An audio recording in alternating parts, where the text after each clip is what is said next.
All right. A little bit behind schedule with some of the live stream that was supposed to be up Monday through Sunday. That's usually what we're trying to hit Friday for all these episodes, but I am trying to stay at least getting one a week in. So I'm a little bit late from last week. We'll be doing another live stream. Another one probably this Friday, considering how things go. So, Captain Paul, with this show, and it's kind of rounding into form. I'm not exactly sure how I want this to go, but we're just going to be talking about what's going on with the NHL and just a little bit about what's going on in my personal life. I'll start off this show really quick, just on a side note, what's going on with me. Um, Gonna be going back to working on the water, working back where I used to work. Gonna be working on some OSV vessels, supplying the wind farms off the East Coast, right off of New Bedford, Massachusetts.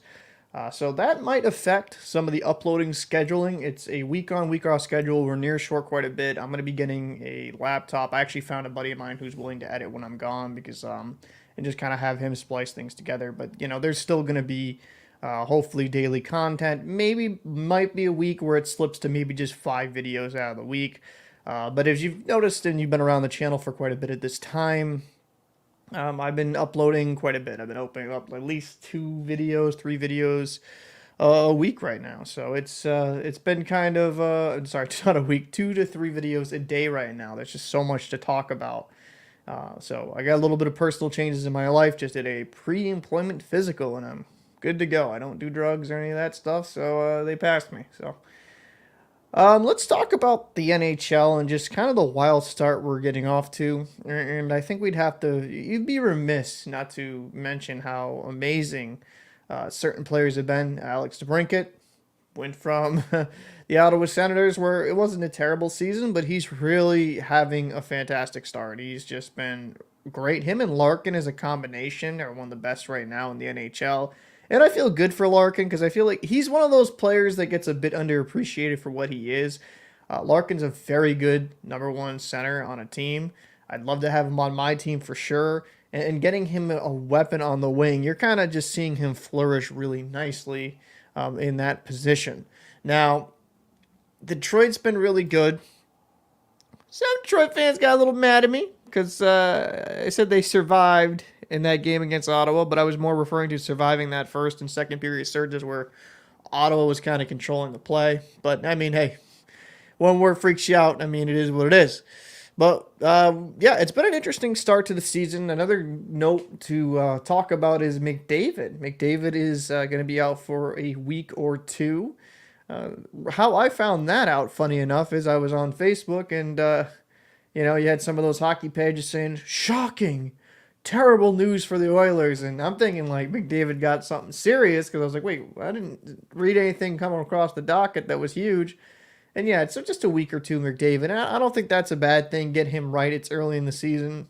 Missed some games. It's no big deal. You want McDavid to be right. As for other injuries around the league, Burakovsky, he's going to be out for 6 to 8 weeks after surgery, so he's going to miss a couple months. That's a rough loss there for the Kraken. Svechnikov will be coming back. He'll be making his debut soon enough. And yeah, I mean, also quick mention of Taylor Hall. He's week to week with the Chicago Blackhawks. Yeah, I not surprised with some of these players. Just some unfortunate injuries. Burakovsky, that kind of stinks though. That's the one that's kind of rough. 6 to 8 weeks. That's not great.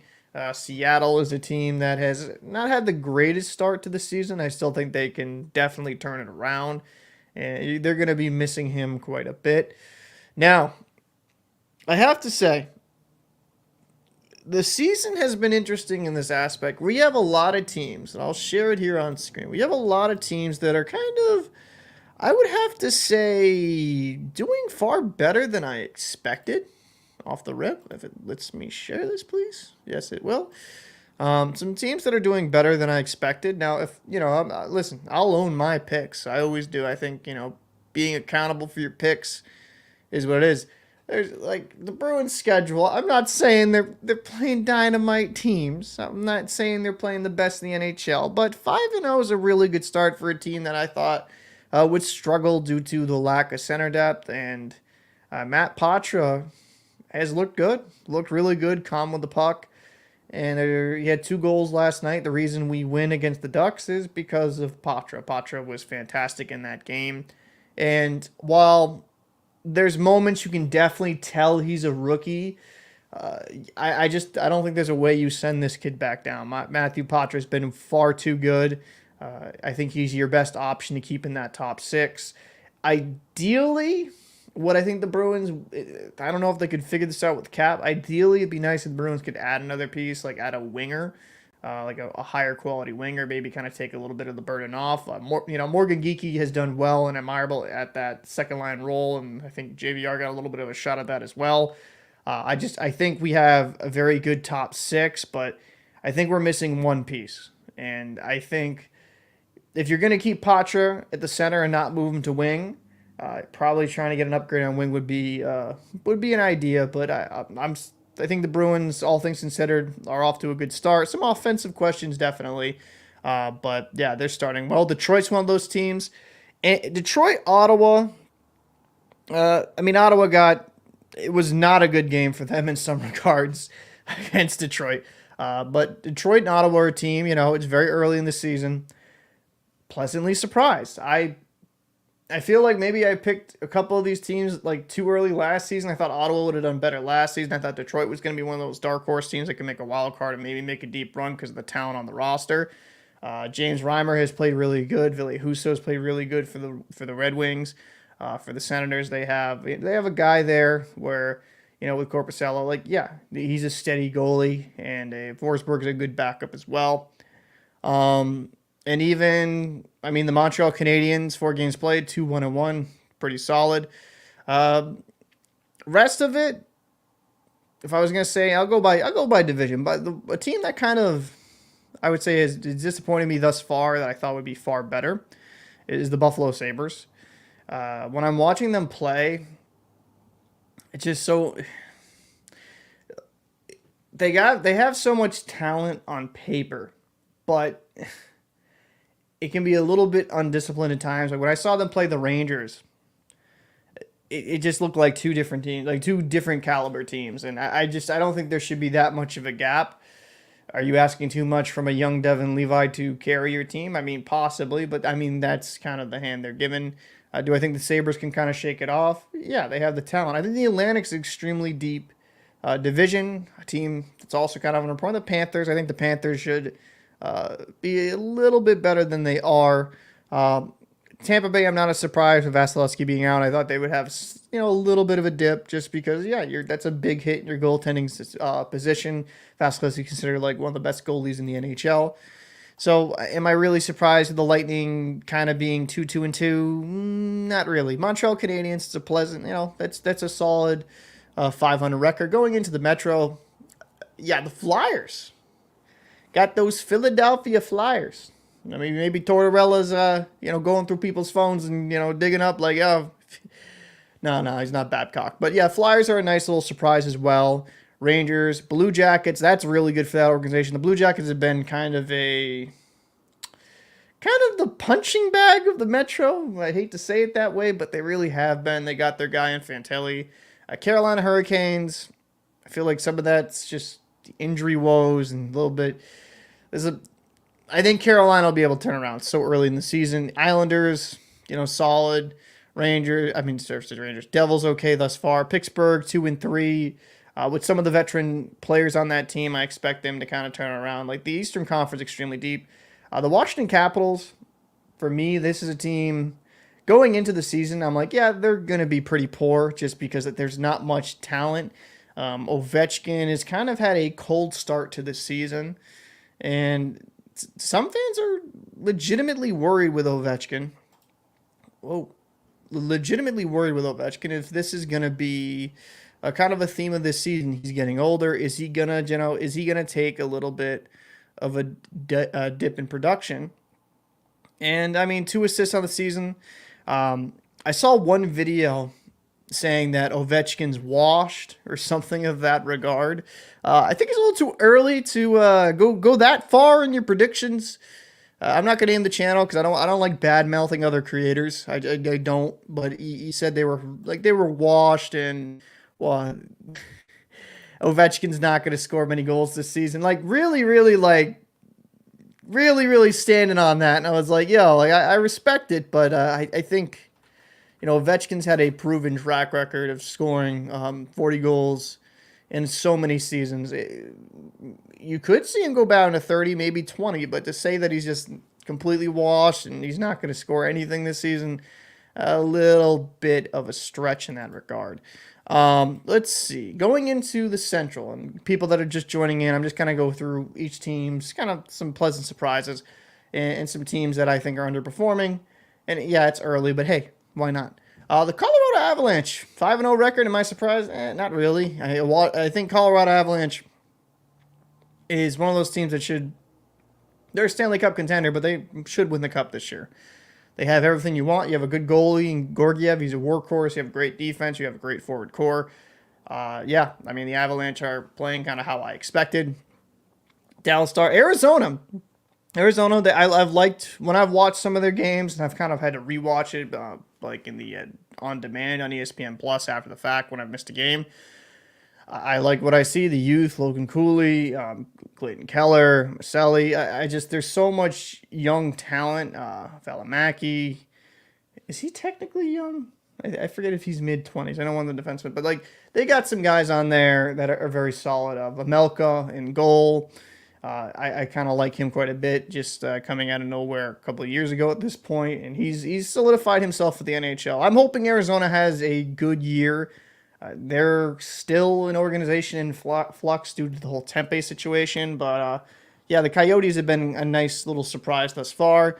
Nashville, their scoring has finally woken up a bit. Watching their games. For a stretch, they just couldn't score on the power play. It was like they were allergic to scoring on the power play. And then they're like, you know what, let's just start burying it. But they started getting net front presence, moving the puck a little bit quicker. And I think Nashville, they're starting to wake up that offense a little bit, and which is good. I think while not an offensive juggernaut by any stretch of the imagination, they weren't as bad as like some of those that couple game stretch where they just weren't scoring anything. St. Louis Blues, solid start to the season. Minnesota, okay. Winnipeg Jets and Chicago Blackhawks. Now, I know Chicago's 2-4. No, it's not great in that regard record-wise, but Chicago is still a young and exciting team, and you can see the good flashes. Bedard's been pretty good thus far. Some people think he should be producing far more than he is, but for a rookie, he's still doing really, really good. And it's not just Bedard, though, that's impressed me. Like, Soderblom and net has looked pretty good. I think last game he might have had kind of an off one, but I think when it comes to the Chicago Blackhawks, this is not a year you going into it like, oh, we're going to be a Stanley Cup contender. We're going to be like a dark horse to make the playoffs. Like they're in a pure rebuild. There's nothing wrong with that. I think embrace the rebuild and you'll be fine. Like you played Vegas and Colorado back to back. No one's expecting you to win those games. You do beat Toronto. You beat them 4-1. That was a pleasant surprise. But you go into a stacked Colorado team, a stacked Vegas team. In Vegas, you only lost by 2.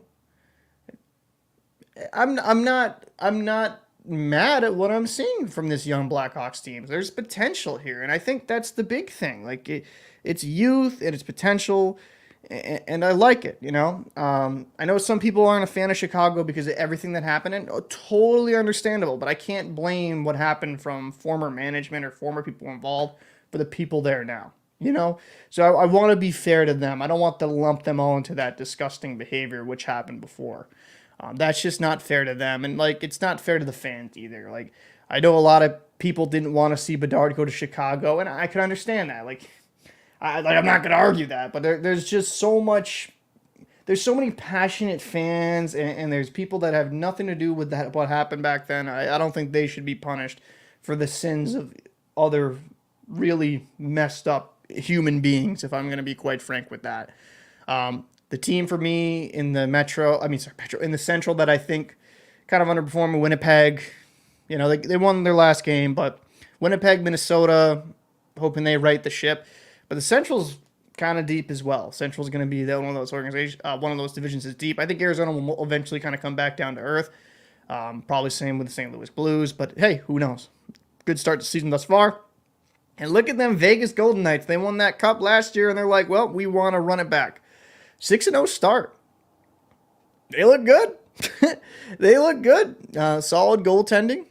Very good defense, and they have the most goals for in their division, the least goals against. They have good goaltending, and they have one of the better tandems in the NHL. Yeah, I mean, Vegas is in a situation that they're going to be looking to run it back. I think the Avalanche and the Golden Knights, no-brainer, heavy hitters in the West. They should be kind of in a roll because look at it's just kind of funny looking. The second place team right now has only got 6 points. Vancouver's had a pleasant surprise to start the season. I thought Demko has looked solid in some of his games. LA Kings, Calgary Flames. Calgary Flames, I know they're middle of the pack in this, but they've not been very impressive from when I've watched them. When they play their game and they win, it's not a bad game, but when they lose and they lose big, it's kind of hard to watch some of the defensive breakdowns and just guys wide open across the ice for a one-timer or the tic-tac-toe plays that would happen against Markstrom or Vladar. Calgary is one of these teams that's just kind of just baffling because while, yes, there's some teams in their own division in the Pacific that are far more talented, right, on paper. But I don't think how they play some nights, it's like a bottom feeder. When they're at their lows, it's extremely low. I'm hoping they turn it around. I'm a kind of a Markstrom fan because I love the story. I'm hoping for him that team turns around, and the Calgary Flames for me because this is stupid, but it's true. My youth travel team, we actually used to have the Calgary Flame logo for my team, except it was in green. And, stupid reason, but I like the Flames since then because I always liked the logo when I was a kid. So I'd always with the Ginla, Kiprusoff, way back. I used to watch their games on NHL Center Ice. Obviously, I was a big Bruins fan, but logo was fire. I know that makes no sense, but, that's 10-year-old Paul at the time. The Edmonton Oilers, they have some issues. They have some issues defensively. They have some issues with their goaltending. Can Jack Campbell or Stuart Skinner be a steadying presence? Jack Campbell looked okay in one game. I believe what was their last game? I think it was a relatively close game in overtime. But it's just they're a conundrum in that sense with the Oilers. They have all the offensive talent in the world. They have two of the best players. Two top 5 players in the NHL with McDavid and Draisaitl. That's a team that should be in Stanley Cup contention. But I think with the way they have kind of constructed their roster,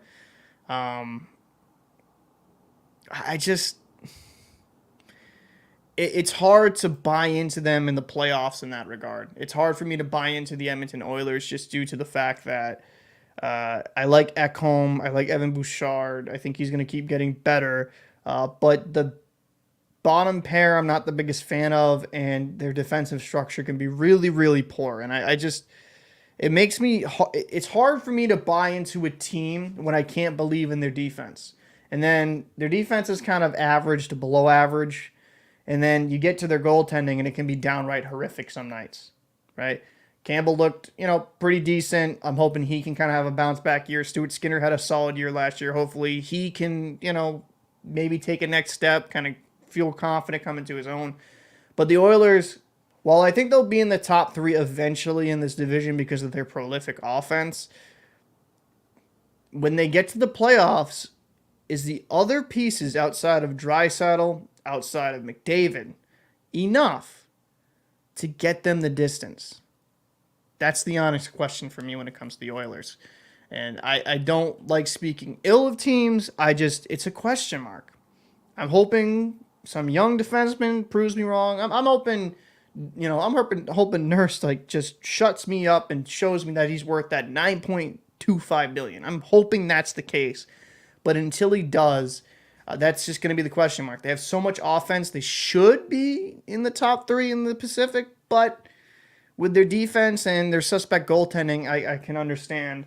Um, I have question marks and concerns.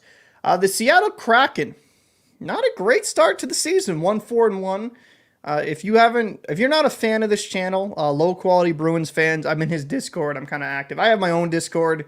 I'm relatively active in that. I just have so many different projects. But it was interesting. I had a correspondence with somebody during the game that he's like the Seattle Kraken are like a really, really bad team, and that they're gonna, like Shane Wright was a miss, and other people are gonna be missed. But I think the Kraken, considering in their second year of existence, went into a playoff round, went into the second round. That's a good start. You can't compare expansion teams like to Vegas. That was a complete outlier. Seattle's got some good youth and good future. They're not performing well right now, and I'm not even going to disagree. I'm not sure. I really love their goaltending for the Seattle Kraken. Grubauer really performed well in the postseason, but Grubauer could be kind of Jekyll and Hyde. He really can be. I think, but I do think the Kraken have a very bright future. Am I saying they missed the playoffs? I mean, it's a little too early to tell. I mean, do I protect the Oilers to stay fifth? I don't know. Do I expect the Vancouver Canucks to stay consistent? I don't think so. It's just there's so many question marks with the teams around them in the Pacific. I think they're struggling now. They do need to kind of at least be 500 soon, so they're not having too much of a hole to dig. But I do think the Kraken, they'll be far better this season than they are right now. It's really rough right now, but they'll eventually be better than they are right now. Anaheim Ducks, 1-4. They gave the Bruins fits. Minchkov, right? Because I know Michkov is the young Russian kid, phenom sniper. Minchkov, M-I-N-T, Chkov from the Ducks. He looked really good. You have some good youth. McTavish, you have Zegras, Terry. They have some pieces there in Anaheim. Gibson, he looked okay. I thought Gibson's okay. He's no longer what he used to be. He's no longer that guy that he was in his prime. Will the Ducks be a playoff team this year? I don't think so, but again, a team that should be trending in the right direction the next couple of years. I am curious the plan with Gibson. Are they planning on keeping him this season? I know there's rumors last year in the offseason they're going to keep him, but I mean, you don't know. But I think with the Anaheim Ducks, not a great year. I don't expect them to be a playoff team, but they should have some excitement around that team with the prospects and people in the pipeline. And then for the last team I'll talk about for this little segment, the San Jose Sharks. They're not a good team. Hate being that guy. They're just not very good. They have Hurdle and old Vlasic. There's just not much talent over there in San Jose. I mean, you got Duclair. I like Duclair a bit. I like him as kind of like a middle six type guy, but yeah, they're not great. Kakinen looked okay. I know I probably butchered that pronunciation, but it is what it is. We're doing this live, not editing this. But the San Jose Sharks aren't a good roster, and I'm not expecting them to be. That's going to take them some years down the line to really be competitive, but yeah, I mean, it's been an interesting start to the season. You see some good stories. You see some people around the league that are kind of performing over expected. So this is an issue. I really can't find an article on it because I don't want... Oh, my God, there's comments. Holy crap. Wow, I didn't even see this. I apologize, people, if you've been commenting. I'm used to nobody. Watching cat. Oh, shoot, $5. Appreciate it. Oilers got no defensive structure and sufficient enough talent on the back end to contend, in my opinion. Yo, what's up, editor? What's up, headphone? Appreciate it. This season has been one of the goofiest opens in recent memory. My Rangers just dispatched the Knights, Kraken a few nights ago. Editor, how's Wright developing? Wright's.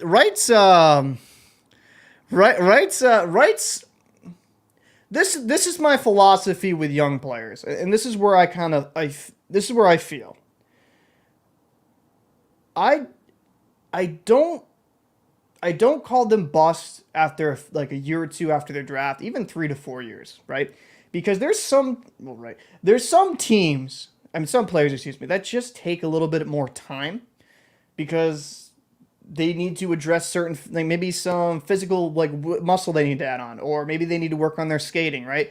At the junior level, right? If you're just gifted and you kind of have a unique talent, that kind of lets you get by and you kind of skate by on just your talent alone with some poor fundamentals. Like there's stuff that needs to be ironed out. I know, like for example, and I know Bergeron played it when he was 18 and young. He stayed with the Bruins, but he had to fix his skating. Brad Marchand, he was down with Providence for a few years, a couple of years, 2 to 3 years, I think it was, to address things. You've seen players go into the AHL, be successful, and then come up to the end and have that successful foundation. With a guy like Shane Wright, am I saying he's ever going to probably justify that draft status being fourth overall? I mean, maybe, maybe not.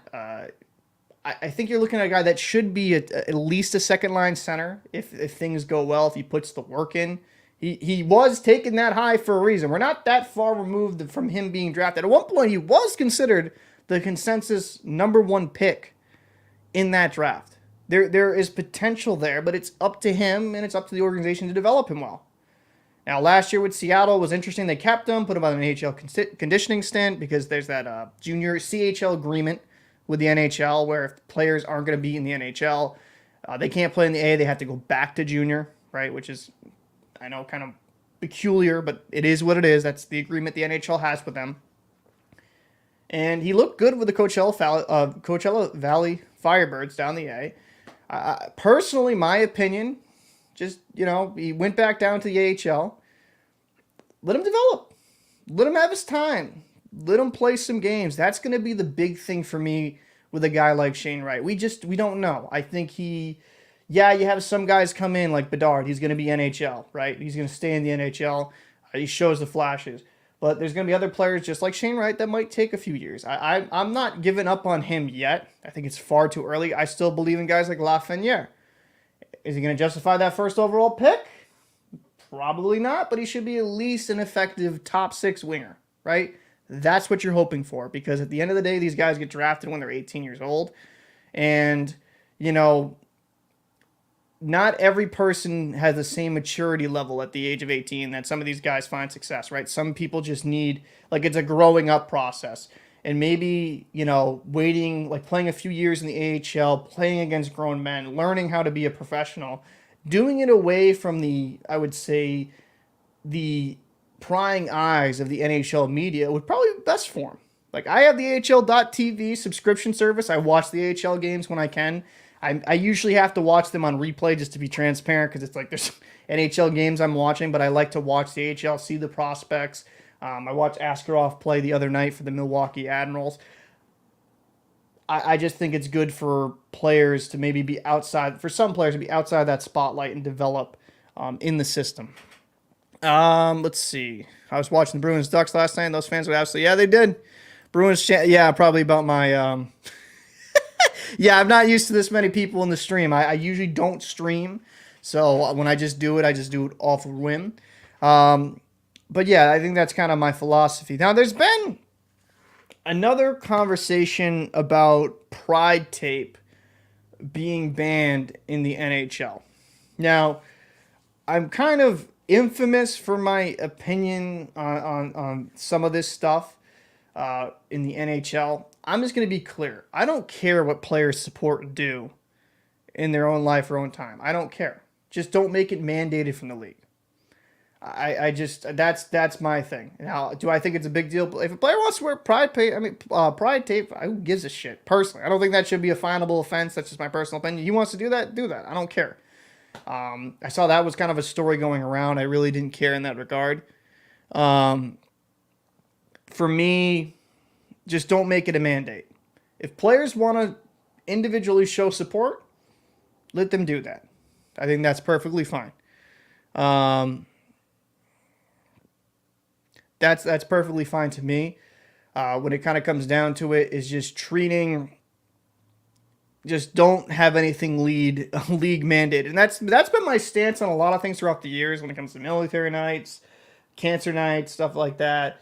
Um, you know, any type of promotional night where they're being paid, like the team's being paid to like support things. It's not genuine support. It's not genuine. It's not genuine support into that certain community. They're cashing a check. It's just I think it could be done without. But that's just my personal opinion. You can feel different than me. Didn't Marshawn say? I mean, I think certain teams, certain players will say certain things. Which like it's just I feel like it's human beings, right? If one thing is done that they don't like, that's maybe against their beliefs, they'll complain about it, but then they'll turn a blind eye against it when it's in the support of their vision. Like for me, it's just staying completely transparent and being like, hey, don't mandate anything. If people want to show support, show support. That's really up to the human beings and up to the individuals. I don't think there's anything wrong with that. I don't believe NHL or any type of organization should be forcing anything. And I don't think anyone should be getting fined for Pride tape. Like who gives like my personal who gives a shit? If guy wants to put rainbow tape all the way down their stick, go ahead. I don't see I do not see the big deal about that. Now, man, there is a lot of conversation about Bedard. I was actually just kind of looking at this NHL article and it's just like Bedard. I don't want to have a constant Bedard talk. I'll just make a quick note of Bedard thus far this season because I've mentioned him in a few videos. Good start to the season. He's looked good. Is he Jesus in hockey player form? No, but he looks really good. I think he's going to be eventually that superstar at the NHL level. Now, I made a video about it, but I feel like I have to kind of talk about it. Alex DeBrincat. Let's see. Oh, Russia Pay's went up. I mean, I think with Russia, I don't want to make this about the stream about that, but Russia, they got certain policies. I think we all kind of like when you research and educate yourself. Yeah, I mean, there's some things that are just. I just think people should be able to live the lives how they want to live it, and nobody gives a shit about it. That's my personal opinion. Let people live our lives how they want to live it, and don't look down on others that live a certain lifestyle or way or how they live their life. Some people get mad when you say lifestyle. I mean, I live as my lifestyle is trying to not be fat. You know, I'm succeeding a little bit, lost a little bit of weight, but get a little bit to go here. Alex DeBrincat. Alex DeBrincat is at a terrific start to his season thus far, and it kind of has to make you question, like, what the hell went wrong with the Ottawa Senators? Now, some of it was injuries. I'm not saying it was all on DeBrincat. Oh my God, hot take: Patra greater than Bedard. Oh shit! Oh man, that would be an insane take. But Patras look good. I'm not kicking down Patra. I like me some Patra, but that would be an insane take. So looking at the NHL point leaders here, you got Alex DeBrincat, Dylan Larkin leading with 12 and 11 points, Jack Hughes with 10, Pettersson with 10. Oh yeah, because Quick really hasn't played that much. But yeah, I mean, DeBrincat has had a terrific start to the season. It does make you like question, like, what the hell went wrong when he was within Ottawa? There was some injuries, I know. He seemed like I had a video earlier in the year, like before the season started, that he seemed like he wasn't happy with the Ottawa Senators and his utilization. My argument with that is he's still got significant time on ice. He's averaging 2 points per game right now. Will he keep up this production? No, there's no way he sustains this. This would be insane. But DeBrincat has proven throughout his career, right? He's a multiple couple-time 41 goal scorer. Last year with the Senators, it wasn't a bad year. 27 goals, 39 assists for 66 points. But when you watch him with Raymond and Larkin, it works. It works so good. I feel like him and Larkin have a really good connection. And sometimes with players, it just clicks. With certain people, it takes a little bit of time to build that chemistry, but him and Larkin have really been a match made in heaven. Larkin's always needed in my personal opinion, that goal-scoring wing to be the best version of himself, because Larkin has some good scoring touch as well. He had a really, really nice goal last game, but he's a very good distributor and playmaker, and it allows him to play his game, and then you can just give DeBrincat the puck. He's got a hell of a shot. Currently on pace for over 100 goals this season. But I think DeBrincat will be able to possibly flirt with 50 goals this season. Senators was not a bad year. 66 points is not terrible, but it's a downgrade in 27 goals. That's a downgrade from the season prior and 41 with the Blackhawks.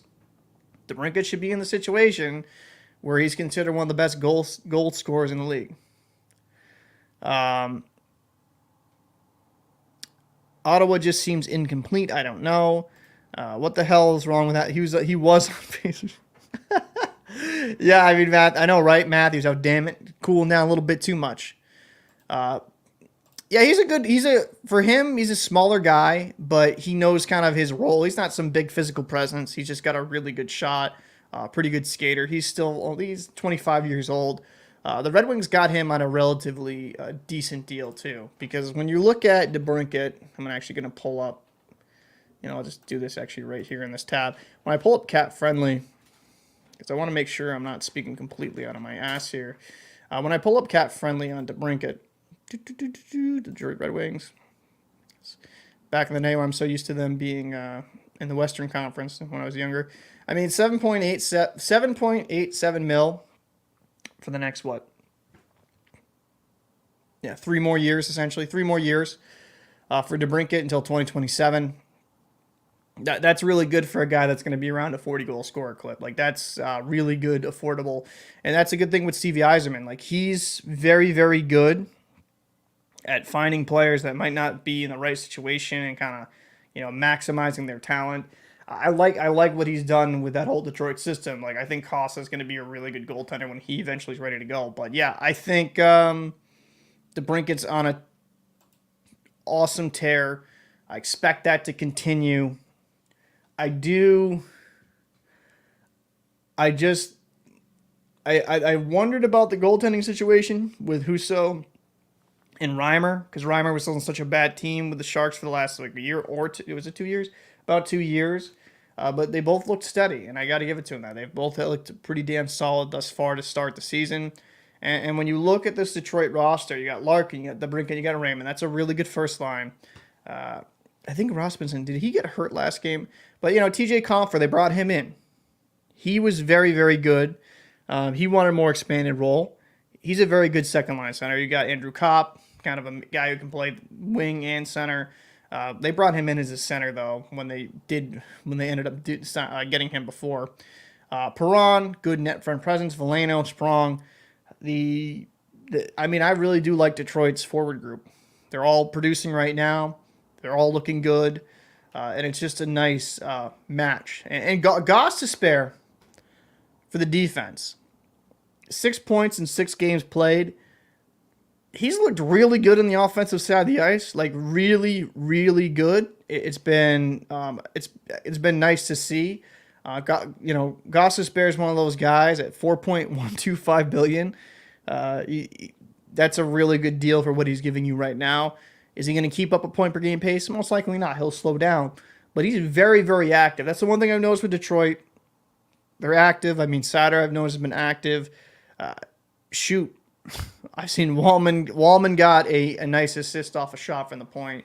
I think, for me, they're looking at a really good team. And the only question mark was goaltending, and the goaltending's looked good thus far. I mean, Reimer's .963 and a 1 goals against average in 2 games. And Husso, he had a really good start the other night. Detroit's looking like a pretty damn good team. And I'm happy for those fans. Edited said 52, 40, 77 points. Okay. All right. I see it. Great players don't always translate to great front office guys. That is very, very true. I think the decor, like it's, I'm high on Seider. Wallman's, he's solid. I think Satter's just young. He's going to take time to develop. I mean, Sherratt's not bad. Justice Hall, I'll admit I'm not huge on. Olimata, not bad. Ghost Despair, he's a good offensive D-man. Hall, like that decor, it's not lockdown, but it's solid enough. I think it's solid. I think I'm not trying to be a Hall hater. I'm not. I don't know if that's because he was in Toronto for so long, but when I watched him play, there was so many turnstile where he's just turning around, doing a really, like, he's just not looking great. He's more of like a 6th or 7th defenseman on an NHL roster. So I agree. It's not like a amazing lockdown defense, but you got some decent pieces here, on the back end where they're not going to be horrific. This defense should be solid enough to get them to the playoffs. They should. This is a decent enough decor to be a playoff roster, in my opinion. Is it going to be like Vegas? No. Is it going to be like Boston? No. But it's solid enough. It's probably about NHL average from if you're looking from the high parts of this decor to the lower parts. About average. So I mean, maybe mediocre.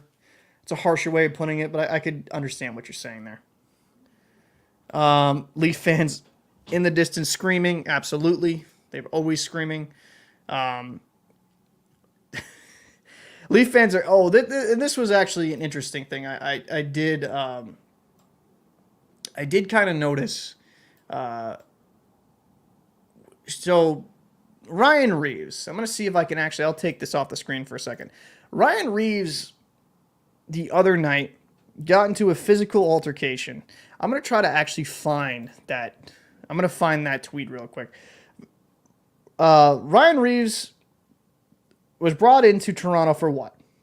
One thing. Physicality. He was brought in there to be physical. He was brought in to be a presence. And that's what they'd want. They wanted him to be a guy that could kind of stick up for his teammates. I'm trying to find exactly where this link is, and then I can... Oh, here it is. I'm going to get it up in the screen in a second. There was an interesting thing on the Steve Dangle podcast, and I'll share with you in a second once I can actually convert the damn thing over.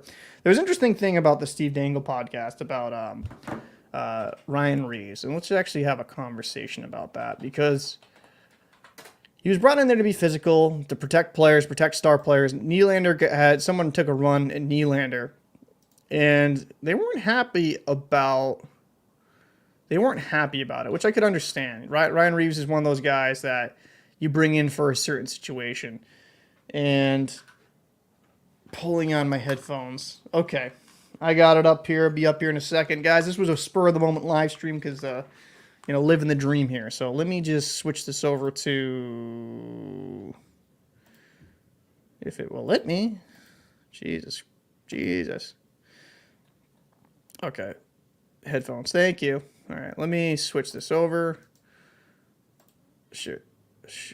Oh, my God, Paul. Am I sharing this one? Okay. Let's see. All right.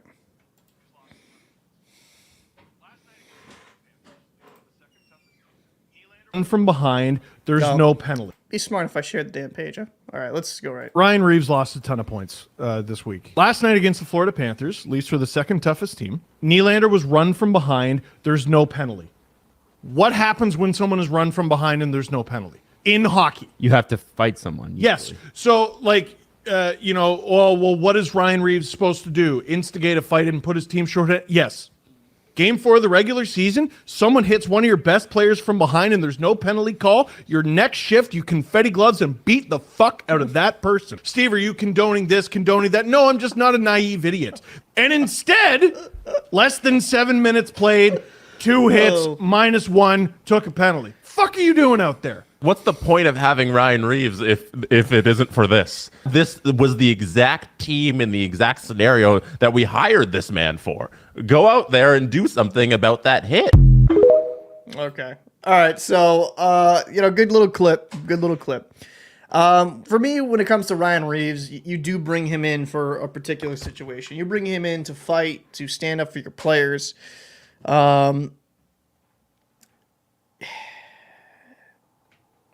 I put this. I like a lot of. I'm probably gonna come off pretty poorly to some people with this regard, but Ryan Reaves has a spot in the game for a reason. I think he's a solid. He's a decent enough player to be at the NHL level, but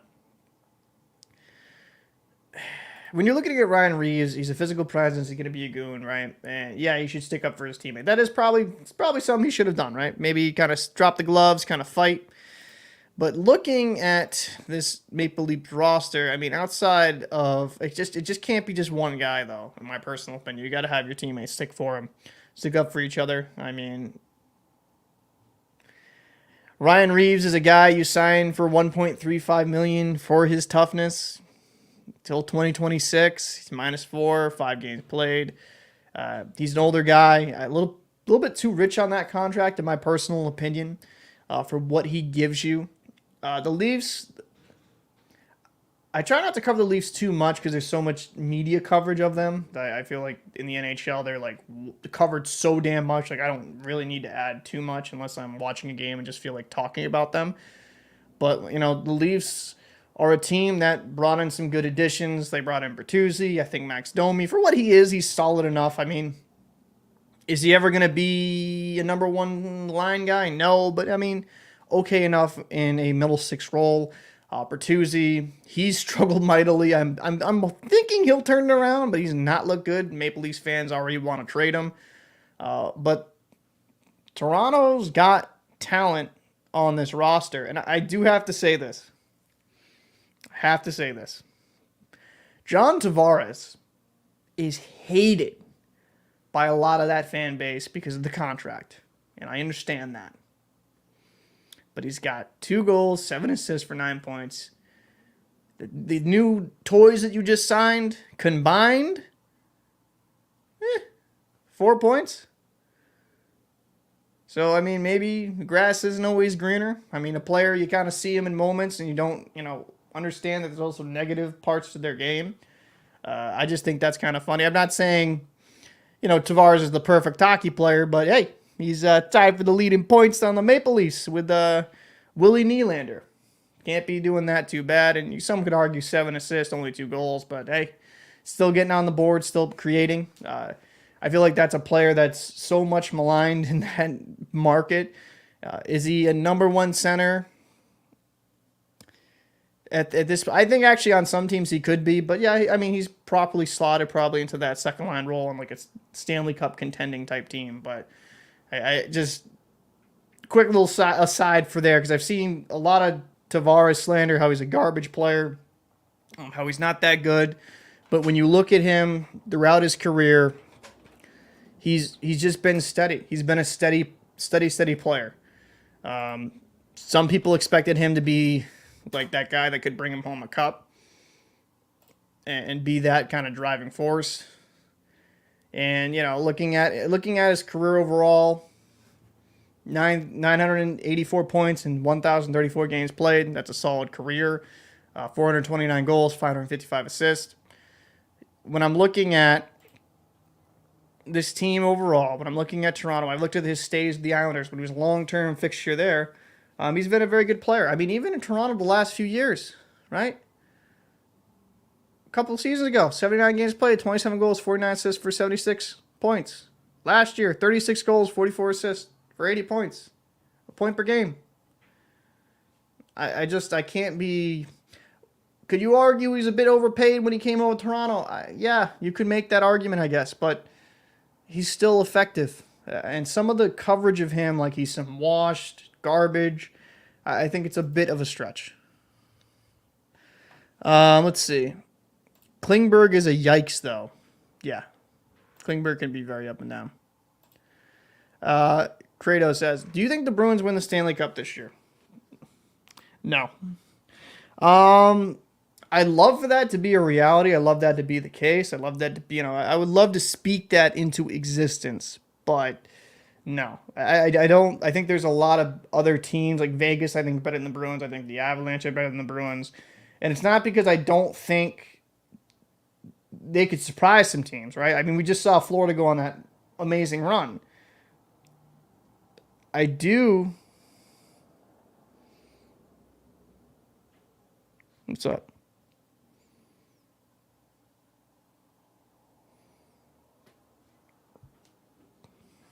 What's up?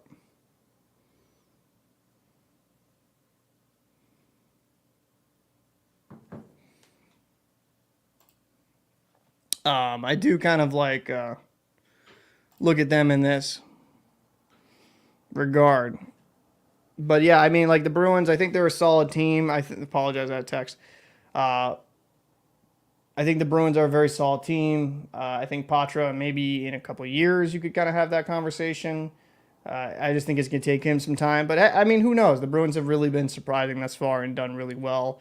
But I think there's a lot of other teams out there that are just better than the Bruins. I think the Avalanche. I think the Vegas Golden Knights for obvious reasons. And okay, that's a text. Yeah, my. I hate you. My co-host just texted me something I didn't really want to know, but he just texted that to me. So I apologize for stuttering. So that was weird. I didn't need to know that, DEG. I did not need to know that. But yeah, so I think the Bruins will be a solid team. Well, I think they'll kind of come back down to earth a bit. I'm hoping I'm wrong. It's a lot to expect from a rookie to come in and be like instant Stanley Cup contender.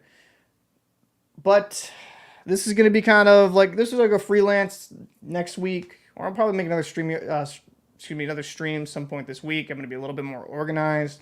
I kind of have some topics. I just want to kind of get in here, talk a few things. My co-host Fajardo, a little bit busy, been working with work, very busy with work as a manager, trying to get him in on Friday. I'm hoping we can kind of record a show. But yeah, so I appreciate everybody coming to the channel, subscribing, looking through. The support has been amazing. I gained like a ton of subscribers overnight, like I think 20, 30 some subscribers overnight. I greatly appreciate for people popping through. It's been really fun to kind of talk hockey, and I'm bringing a new series to the channel. Is it the goalie's fault? That's kind of a working title.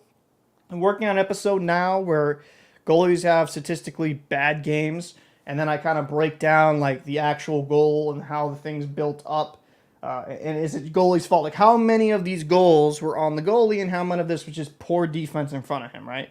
And where I kind of align that metric is, you know, if it's kind of a low scoring area, low scoring shot, or if it's a clear view, top circle, something the goalie should have had, compared to like a goalie moving laterally on a 2-on-0, 2-on-1 situation, a high scoring chance, and like just kind of the situation of the goal and how it's scored. It's going to be a series. I'll be debuting weekly on the channel. Each week I'll kind of go into bad, quote unquote, bad performances, statistical performance by goalies, and seeing how many of the goals was on them and how many goals was on the defense. So that's going to be some kind of a fun series I'll bring forth. And yeah, you kind of messed up my mojo when you texted me that. Didn't need to know that. I appreciate that though. But I think when it kind of comes down to it, yeah, we've got a few things down the pipeline. Gonna be doing more things for the Patreon. If you guys do want to help out the channel, I do have a Patreon. It's linked down below. I've been trying to create different things for it. I was doing live streams at first through Rumble. I got other plans and other things. I'm actually going to go far more in detail with some of the game analysis, because I am beholden to certain guidelines on YouTube, and I understand it, but I'd love to get into more actual breakdown of plays and more detail on certain goals. Like I made that video about that first goal by Patra, and I wanted to break down from how it went from the neutral zone or the defensive zone into the neutral zone, how everything just kind of shaped out to work out. That's going to be a fun series. But yeah, again, thanks for everyone popping by. A little bit rambly. I am going to probably head out of here, have some dinner, get ready to watch the Montreal game tonight, probably do a video on that. And if you're interested, yeah, I mean, Patreon down below if you want to support any financially, dollar. We have a few different dollar tiers. I'm actually going to be working on a few things, but if not, just keep watching the channel freeway. I'm not demanding you do the Patreon because times are fucking tough right now. But if if you want to support the channel, just hit a like, comment, subscribe, and if you feel like it, share the video. So again, thank you guys so much. This is episode 3 of the Locker Room, the ramble fest that it is. I'm Captain Paul, and see you in the next one. Appreciate you guys popping through.